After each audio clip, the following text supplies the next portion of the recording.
ചെയ്യുന്നത്. അപ്പൊ തുടങ്ങാം. പിങ്കിന്റെ ഉണ്ട്, പച്ചന്റെ ഉണ്ട്, ബ്ലൂവിന്റെ ഉണ്ട്, പർപ്പിളിന്റെ ഉണ്ട്. അപ്പൊ നമുക്ക് പിങ്ക് എടുക്കാം. ഇത്ര എടുക്കാവോ എനിക്കറിയില്ല.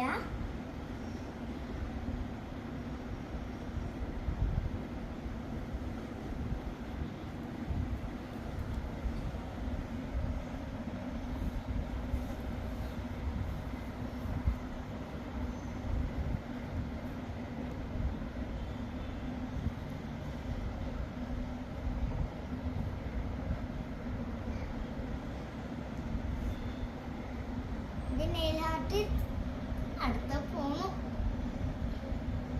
ഇതൊക്കെ ഈസിയാണ്. അപ്പൊ എങ്ങനെയുണ്ട് എന്റെ നെയിൽ ഹാർട്ട്? ക്ലേ കൊണ്ടുള്ള സൂപ്പർ അല്ലേ? ഇന്നൊരു 16 മില്യൺസ് ഒക്കെ ആവാനായിട്ട് ലേക്ക്